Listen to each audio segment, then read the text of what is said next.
Hello again, everybody. This is John and Glenn with BestPriceNutrition.com.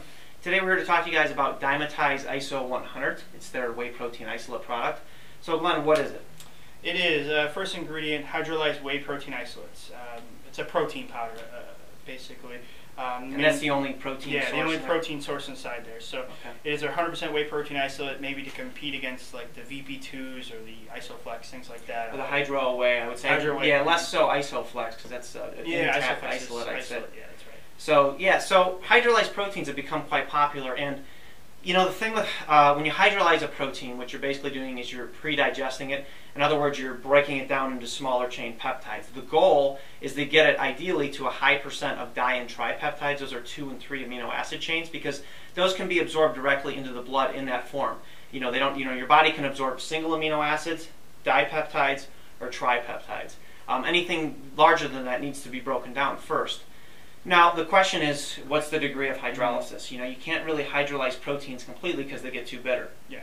So, you know, so we don't know what the degree of hydrolysis is. That was one thing I question. Yeah, and then you're also, with the degree of hydrolysis, you're also left over with a lot of single amino acids. They're not peptide bonded, so you're left with a lot of those with specifically a whey isolate. Yeah, and hydrolyzed. And the problem with too many free-form amino acids in the presence with peptides, you know, as we understand it at this point, you know, in protein metabolism, we're always learning more and more, is they're somewhat limited because one of the functions of your liver is to convert essential amino acids into non-essential amino acids, and those free-form amino acids can get plucked up for that. So that might slow the effect of getting you know, your amino acids into your blood faster.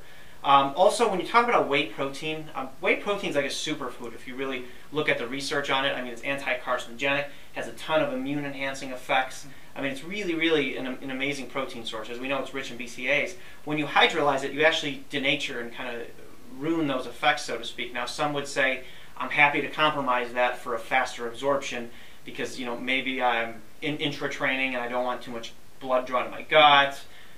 Whatever the reason, let's just say. And depending on the kind of training you're doing, you really shouldn't have to do that unless you're doing some kind of long distance type stuff. Yeah, you're working out for a couple hours or, you know, things like that. But a typical bodybuilding, weightlifting workout, it's not entirely necessary. Sure. And it costs more too. Hydrolyzed proteins cost more. So we're not trying to talk anybody out of a hydrolyzed protein. We're just trying to give you guys both sides. They do cost more. And, you know, when we don't know the degree of hydrolysis, we don't know the actual molecular weight. We don't know how many percent di and tripeptides there are. Now, some companies will tell you the percent di and tripeptides, but then on the flip side, we don't know how many of the rest is oligopeptides or free-form amino acids. They don't break down which of which you're getting. And as we touched on with whey, kind of lose some of those great benefits, you know. Yeah, the whey protein fractions that are there. Yeah, so, you know, we've got to put that in context when it comes to it. Now, Dymatize does also make, you know, other whey proteins that are intact too. So, you know, those are other options and stuff like that. But right now, hydrolysates are all the rage, right? I mean, yeah, very really popular. Hydro whey, things like that. This also comes in a 1.6 pound, a 3 pound, and a 5 pound. So they do have 3 sizes out there right now. And I think it's cheap relative to some of the other hydrolyzed proteins. I mean, it does cost more than a typical, you know, whey protein isolate even at this point. But, you know, relative to some of the other hydrolyzed proteins, I think it's a little bit cheaper. Yeah, they have done their due diligence to make it inexpensive for consumers, so to get it in their hands. Yeah, so I think that answers all the questions on that. I'm sure there'll be more. If you guys have them, please feel free to post them in the comment section. We're happy to answer. You can also post them in the blog. And we ask that you check us out at facebook.com/bestpricenutrition. Thanks for watching. Thank you.